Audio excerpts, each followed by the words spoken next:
이번 시간에는 프레임워크에 대해서 알아볼게요. 앞에 클래스 개념 설명할 때 봤었는데 이런 계산식을 변수, 상수를 사용하면 훨씬 쉽고 오리 없이 계산할 수가 있었죠. 그리고 이렇게 반복되는 식을 함수로 묶어놓고 사용하게 되면 더 쉽고 간단하게 계산을 할 수가 있고요. 그리고 이런 변수, 상수, 함수들이 늘어나다 보면 코드가 천줄 만줄이 되면 찾기 힘들겠죠. 그래서 관련된 것끼리 이렇게 클래스로 묶어 놓으면 나중에 필요할 때 이 클래스를 가지고 재사용할 수가 있어서 관리적인 측면에서 장점이 있다고 할 수 있었어요.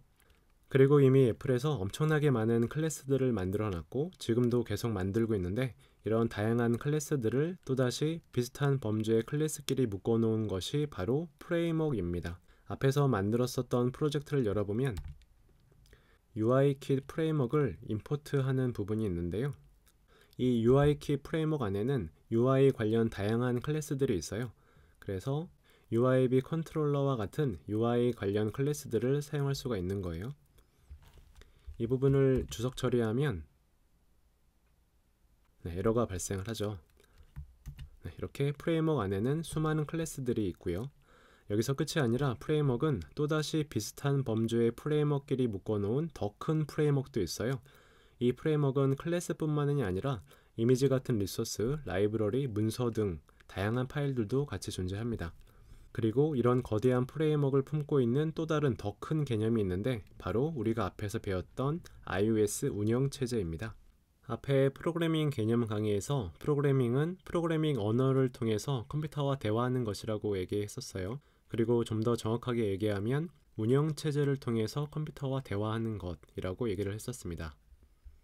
이렇게 응용 프로그램, 앱은 운영체제를 통해 하드웨어 스펙이 다른 아이폰, 아이패드, 아이팟 하드웨어를 일관되게 동작시키는데요.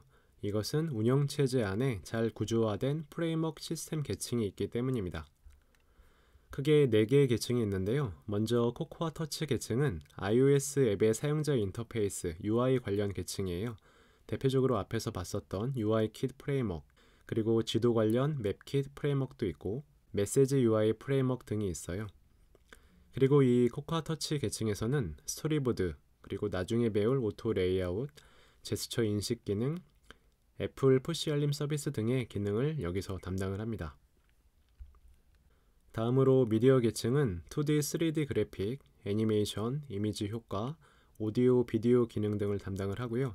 대표적인 프레임워크는 2D 그래픽 관련 코어 그래픽스 프레임워크, 나중에 동영상 재생할 때 사용할 AVKit 프레임워크, 오픈GL 다이렉트 3D와 같은 하드웨어 가속 그래픽 연상 기능을 가진 메탈 등의 프레임워크가 있습니다.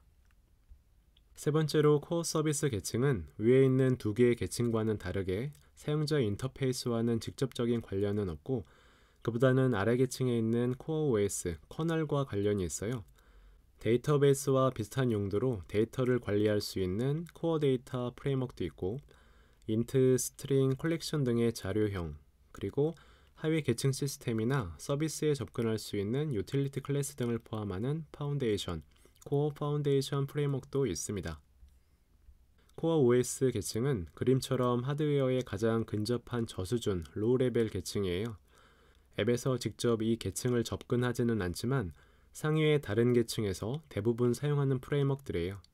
병렬 처리, 보안, 코드 사이닝 등의 기능을 이 계층에서 담당합니다.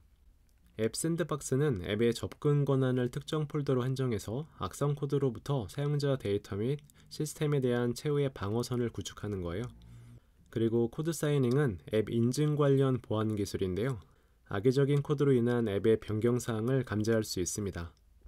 하드웨어 가속, 이미지, 비디오 프로세싱, 데이터 병렬 처리 등의 앱 성능 향상을 제공하는 엑셀러레이트 프레임워크도 있고 CPU와 GPU에서 병렬 처리 작업을 도와주는 오픈CL 프레임워크, 앱에서 네트워크 연결치 도움을 주는 시스템 컨피그레이션 프레임워크 등이 있고 파일 시스템, 네트워크 등을 담당하는 커널도 존재합니다. 여기까지 iOS 프레임워크 시스템 계층에 대해서 봤는데요. 정리하면 iOS 앱은 운영체제 프레임워크를 통해 아이폰 등의 iOS 기기 하드웨어를 제어하고 그 프레임워크 안에는 각각 비슷한 범주의 클래스가 존재하고 그 클래스 안에는 연관된 속성 및 기능을 하는 메소드들이 존재한다고 얘기했습니다. 디벨로퍼 애플.com 가셔서 디벨롭 메뉴에 도큐멘테이션 들어가 보시면 다양한 프레임워크들이 있어요. 아까 봤었던 파운데이션, UI 키 프레임워크, 코어 그래픽스 등등 다양한 메탈, 다양한 프레임워크들이 있는데 이 프레임워크 안에 들어가 보시면 또다시 다양한 구조체와 클래스들이 있는 것을 확인할 수가 있습니다. 그리고 이 클래스에도 들어가 보면 다양한 메소드와 프로퍼티가 있는 것을 확인할 수가 있습니다. 앞에서 UI 킷을 임포트 했던 것처럼 원하는 기능의 클래스를 사용하기 위해서는 프레임워크를 임포트한 다음에 사용하면 됩니다. 네, 그럼 프레임워크 강의는 여기까지 하겠습니다.